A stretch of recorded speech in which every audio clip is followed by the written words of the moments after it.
Hey, everybody. Welcome to Menopause Matters, where we talk all things menopause. I'm Jeanne Andrus, your host, and I have with me today Dr. Tina Huang. Huang, did I say it Yes, right this time? Okay. you didn't And get it wrong. Yeah. Dr. Tina received her PhD in neuroscience from the University of Rochester and postdoctoral fellowships in psychiatric and nutritional epidemiology from Johns Hopkins and Tufts University. She has published pivotal research in the fields of Alzheimer's disease. And as a holistic brain health practitioner, she uses a combination of neuroscience and medical intuition to help sensitive souls quickly and efficiently address root causes, regardless of relationships, surroundings, or symptoms. As a professional speaker, she is known for giving engaging and exciting talks that give hope to those struggling with long term chronic health conditions. Dr. Tina, it is so fun to have you here today because we're talking about one of my favorite topics, brain health, and why um why why we suffer so much from brain changes as we get older and as we go through menopause, and what's normal and what's not.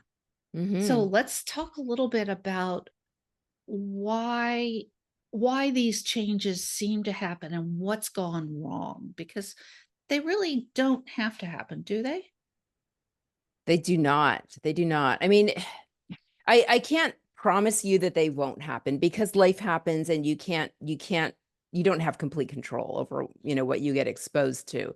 But there are things that we can do about what we are exposed to, right?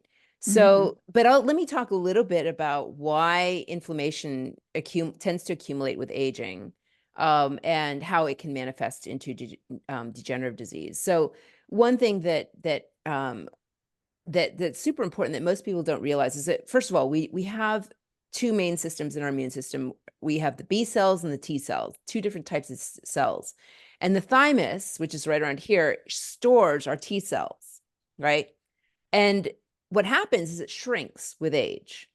It shrinks with age. And because it's shrinking with age, our immune cells are no longer able to mount the proper response to pathogens in that we may have when we were younger. So for example, when we were younger, we would feel sick and we'd have to, we'd get exhausted, we'd feel inflamed, we'd have to take a day off.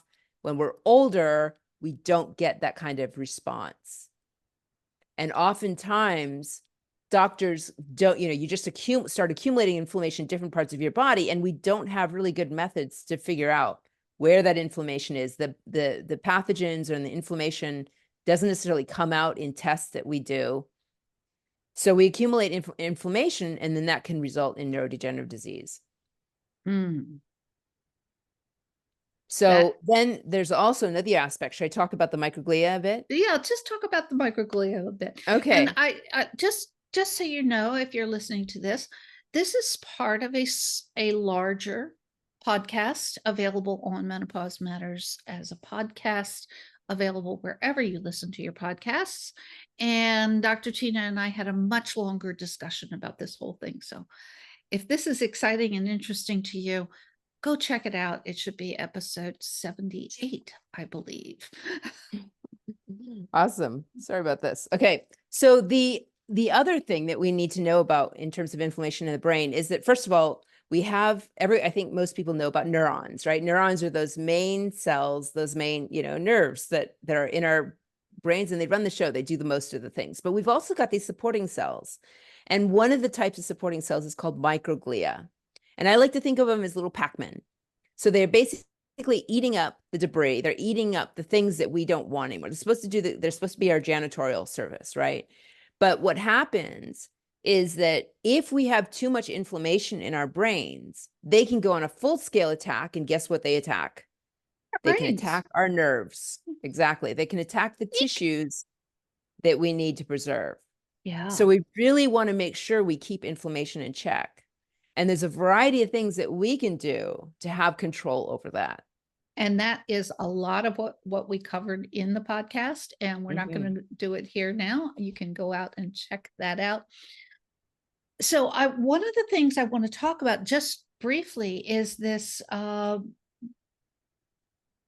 event that you just did. Um, this will probably not hit YouTube until after your event has Oh, okay. complete completed.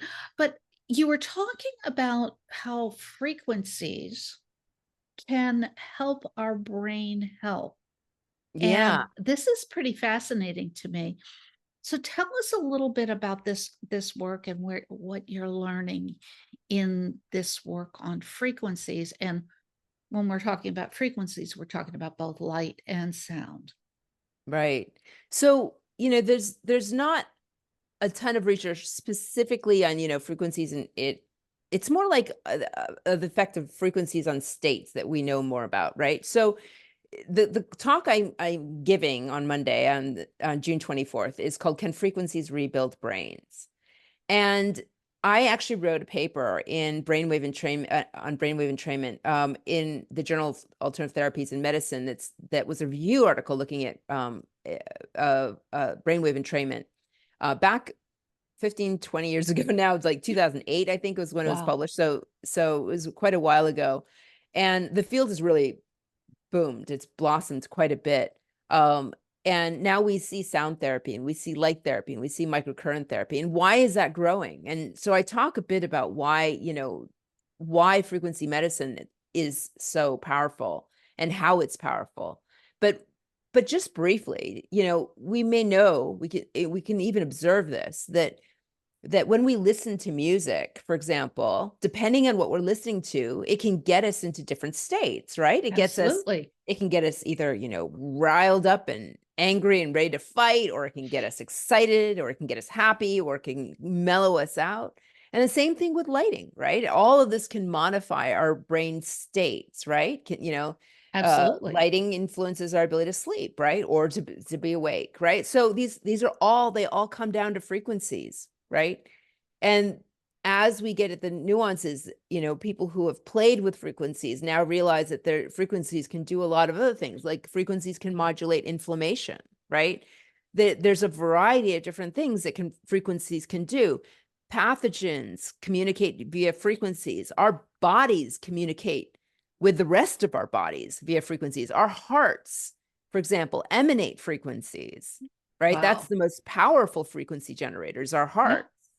And so, and if we have a lot of pathogens in our body and inflammation in our body can't communicate with each other as effectively, because we've got all these other signals going on that get in the way. So what I talk about specifically is just frequencies in general and their power, but we can extrapolate to how they can that impact the brain and the entire body very easily from the research. And I'm not going to give that away right now, but if you are if you're interested in hearing more about this talk, send me a message on my website. Can I reveal that right now? Absolutely. Let's go ahead Okay. and give everybody that website because Yeah. the uh although the podcast went out the day that Dr. Tina gave her talk, this likely will not have hit YouTube by Okay. Monday. Yeah. So if there's a lot of interest, I will figure out a way to re-give this talk. But I'm not going to tell you it's going to be free every time. It depends on whether you show up live or not. But the if you're interested in hearing more about what I have to say about frequencies and rebuilding brains, just message me. I'm at tryholisticbrainhealth.com. And if there's enough interest, I'll do it again. So Perfect. I think, I'm trying to find other stages that are interested in this topic. And I actually gave this talk 3 years ago to the Globe Sound Healing Conference, and I was told that like 8,000 people attended. It was a really popular talk. I was a featured speaker. So that's another way, is that they have released it through a VIP upgrade. So sometimes you can get it that way too. So thank you so much for coming and talking about this super important topic. If you want to hear more about how you can protect your brain, All of that is on the podcast, or you can reach out to Dr. Tina at tryholisticbrainhealth.com. And Dr. Tina, thank you so much for joining me on Menopause Matters. Thank you, Jeanne. And can I just say something quick? Sure.